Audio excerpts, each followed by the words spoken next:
Ramadan is a month-long feast that, for some reason, is called a fast. For Ramadan, Muslims basically flip the day-night schedule that most of the world's population normally follows.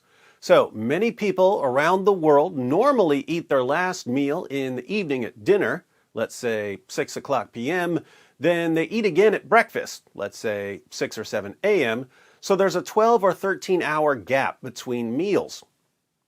Would you say that all of these people are fasting? No, because they're still eating. But during Ramadan, Muslims reverse that schedule and do some extreme binge eating. They gorge themselves with food right before sunrise, then they don't eat during daylight hours, then they gorge themselves with food again after sunset. So they actually have 2 feasts per day for an entire month. Food sales skyrocket in Muslim countries during Ramadan.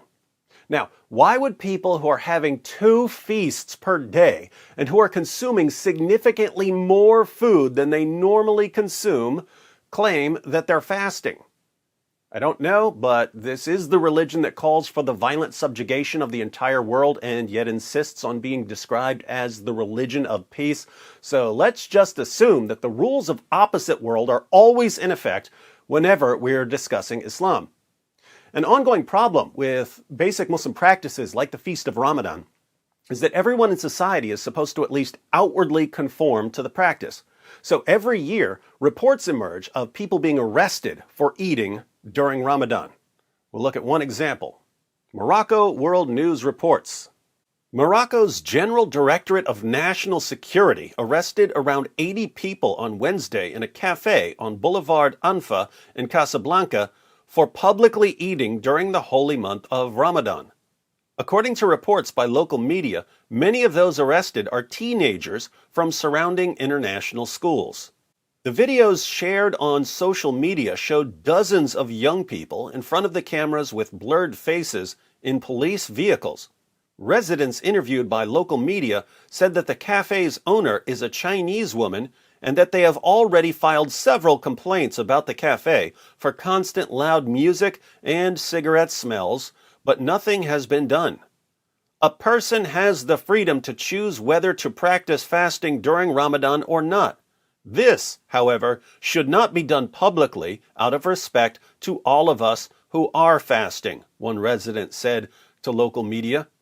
You've got to love the definition of freedom here. Yes, you have the freedom to eat or not to eat, but only if you hide what you're doing. You can't eat publicly because that would make it harder on those of us who are feasting twice per day.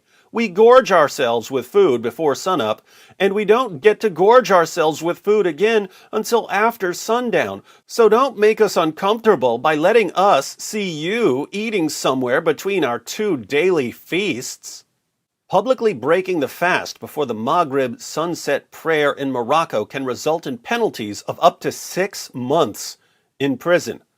Article 222 of the Penal Code punishes people who are identifiably Muslim who ostensibly break the fast in a public place during Ramadan without benefiting from one of the exceptions that Islam permits.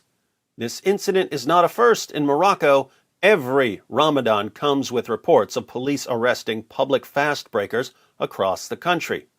Public eating and drinking in the daylight hours of Ramadan has long been a recurring debate in the country. This article continues, the link is in the description box, but I wanted to read part of a follow-up article that explains the reasoning a bit more. The arrests have revived a debate around the law prohibiting eating in public, with many activists calling for the law to be repealed. Article 222 of the Penal Code prohibits breaking the fast in public without a valid reason for people who are identifiably Muslim. Advocates of the law cite Morocco's status as an Islamic country and argue that since the majority of people during Ramadan are fasting, breaking the fast in public can cause discomfort and infringe on practicing people's freedom. Notice, if you eat in public during Ramadan, you're infringing on the freedom of practicing Muslims who aren't eating in between their feasts.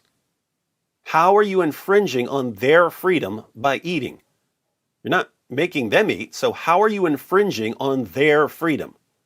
These people really seem to think that freedom means freedom from ever seeing anything you don't like or don't want to see.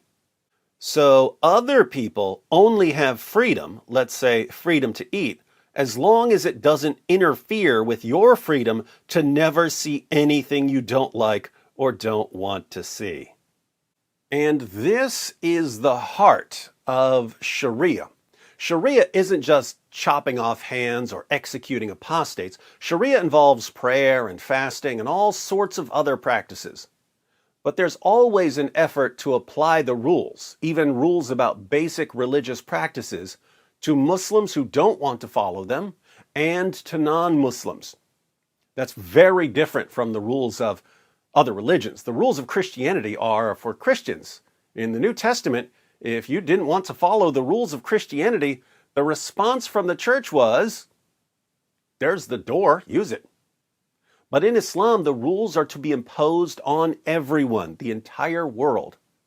And if you have a problem with this, if you say, hey, I don't follow your religion, I don't follow your book, I don't follow your prophet, so I don't want your rules controlling me, you're somehow the one who's violating their rights not to have their feelings hurt and not to see anything they don't want to see.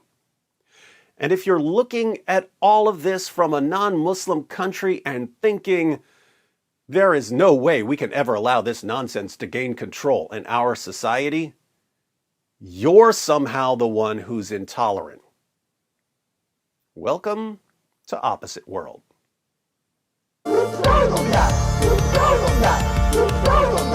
It just backfired on you. It just backfired on you. This is a part of a religion. There's a reason to it. Yeah?